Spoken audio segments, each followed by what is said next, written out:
Okay, well now how about some things in the room? Well, since I've got my door, and the door was a good thing to sort of have a key in on, like, how big things are. And I got my wall, and I know the wall is about 8 feet high. Then I can think like, well, let's put a little chest of drawers underneath this window. Okay, well, if I wanted to determine the height and the width of that, what I could do is I could say like, well, if this thing was up against the wall, and it was about, oh, that wide, okay, I can envision that. And maybe it was about this tall. All right, I could envision that. You see, if you think about it, here's the doorknob, here's the door. It'd be maybe a little bit lower than that, and we want it to go underneath the window. Okay, that seems about right. So then what I can do is I can just project out into the space here.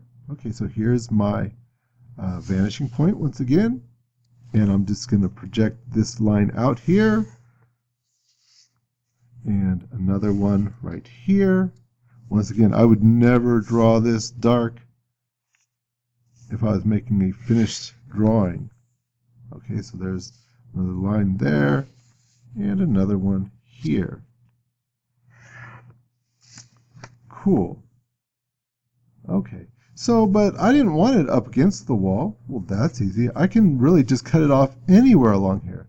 So I'm going to just put it underneath the window, maybe just a little bit in from it, and I'm going to draw a horizontal line, maybe right about there.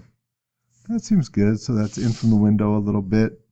Now, this is where it can get tricky. This is a really good place to measure, because when you have all these lines like this, your eye can really, sort of warp things. So, your eyes can fool you, but measurements never do.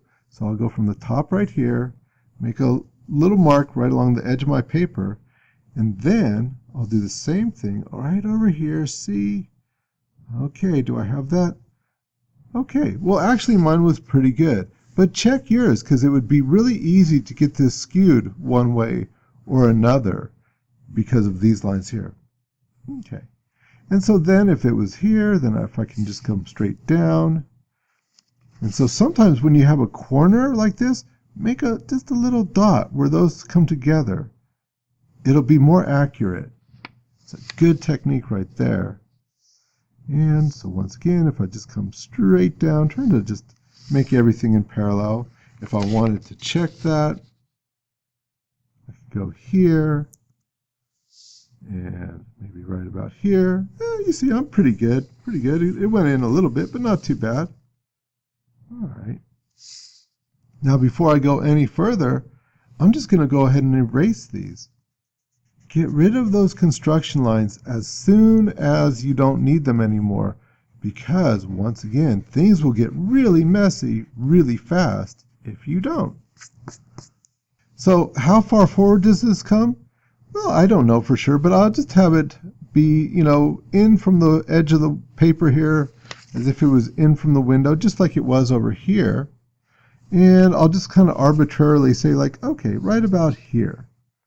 And so, trying to draw nice and parallel here, I'll just come down.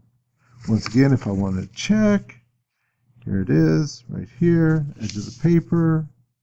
Looks good. And then, of course, just like this here. And how's this looking? Here's the edge. Here's the paper. Oh, you see? Measurements don't lie, but your eye often does. I had that pretty far off. So let's go ahead and get rid of this one.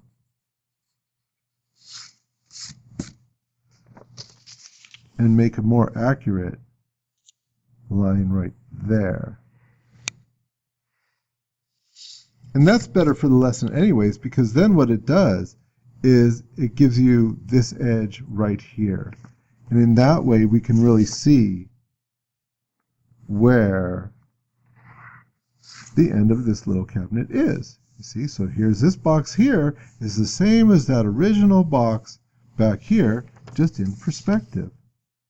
Okay, so in my chest of drawers, I want to go ahead and put a little drawer, maybe a little door on each side of it. And I want them to be even because they would be the same, wouldn't they? So, just like we learned in here, we can divide this space as well to make things even. Remember when we first started this that we took this area here and we just drew an X and we found the center. Well, that works in perspective as well.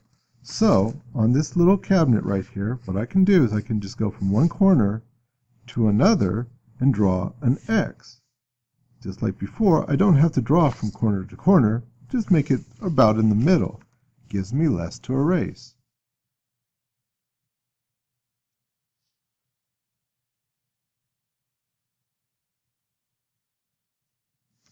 You see, in that area right here, that is my center. So from there, I could just draw straight up. And I've got enough other lines that probably make that parallel without measuring. And there you go. That's where the center of my chest of drawers is. Now, as far as the drawers themselves, that was arbitrary. I just think, hey, we'll make it right about here, let's say. And so if I was to go back to my vanishing point, because remember, everything lines up with the vanishing point. The windows did, this chest did, the drawers in the chest does. And so then that would go ahead and give me my drawers. And then here's where my doors will be. And maybe I'll make them up off the ground a little bit more. So maybe right about there to here. All right. Okay, good enough, good enough. So that's where those will be. Now, what about a shape that's a little bit more complex than this chest of drawers? So in this one, I drew a couch. Let's go ahead and see how I did that. Kind of the same thing, where if I just imagine the couch up against this wall right here, I think like, well, a couch. Maybe the back of the couch would be a little bit higher than that window, maybe, maybe not. And if I was thinking about how wide it would have to be for somebody to sit in it, I think, well, wait, maybe about this wide right here. And there's my couch shape, more or less. All right. So then, just like before, I would line that up with the vanishing point, and I'd just project it outwards. So here, and figuring that if this was a box, I could go off this corner right here. Also thinking about this as a box, squaring that off a little bit. I could go off this corner right here.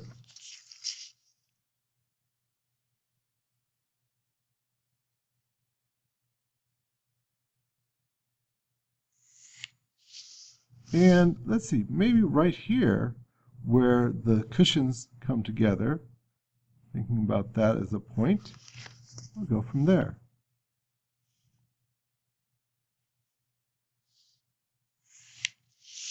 All right, so once again, where my couch is and how far away it is from the wall, kind of arbitrary, but I'll just decide like, well, okay, if it was about, let's say this far, just enough room for somebody to walk by the side here, do whatever, put a plant there, I don't know what they're going to do, but we'll just say right about there.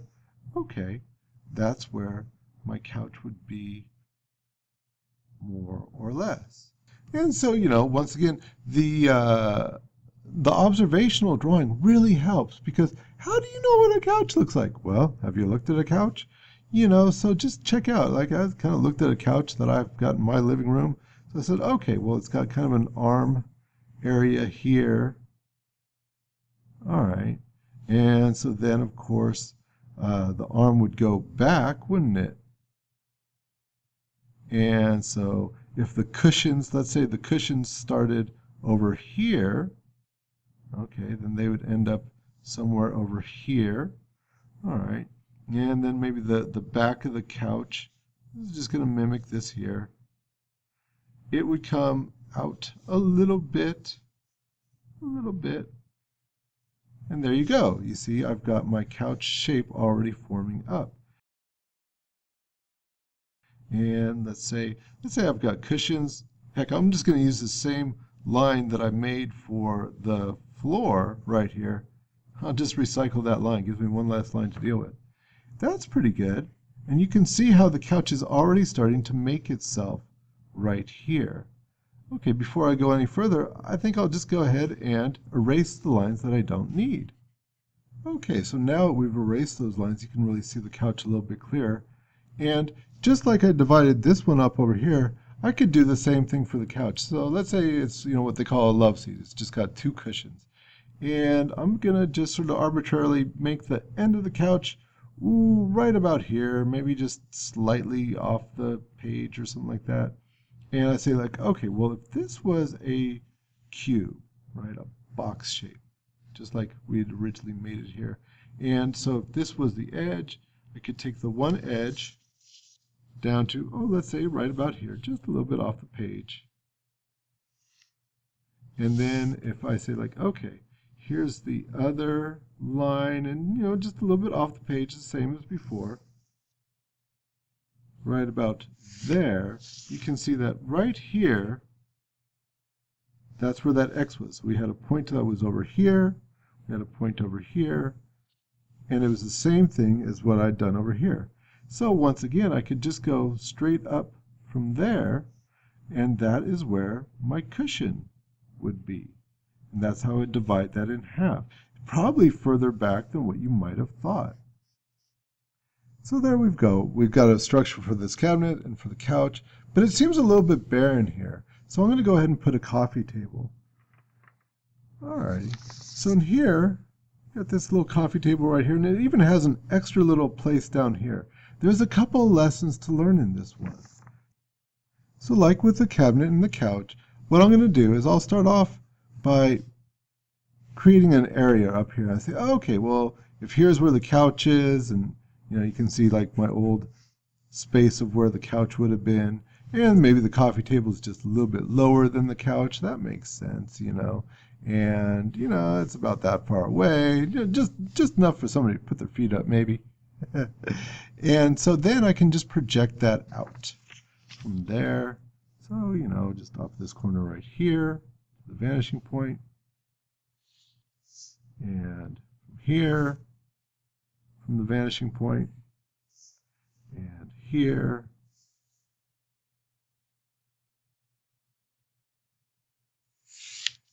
okay, well that's looking pretty good. That gives me my area. Actually, I'll get this one too. There we go.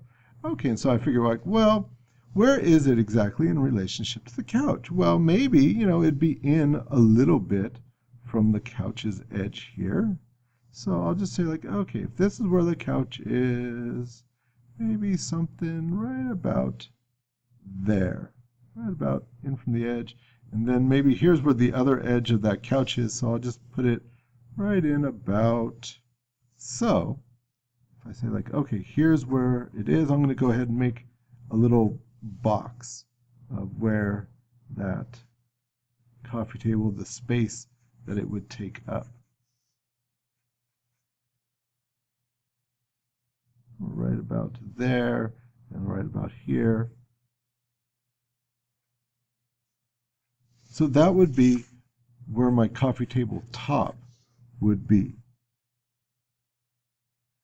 See, so here along this line, say, okay, it's about that much space, and here it's about that much space, and so now we've got this big box. That's the area of the coffee table.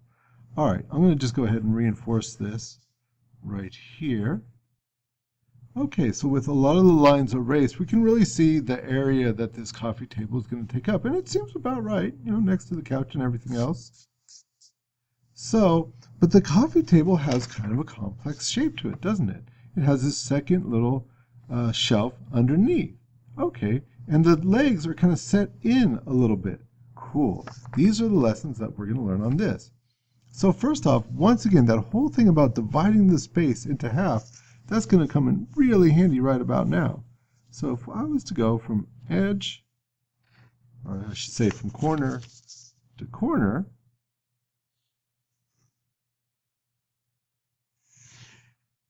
I could find my center. Cool. But that's actually not what we're after right now. Because the other thing is that anywhere, if I make a mark here, let's say I draw this here. This is going to be the area where my legs are. And I go from here back to the vanishing point. Okay, and draw it over here. See, from one edge to the other, keeping it all nice and level. Maybe I should start measuring these things again. So I've got this from here to here.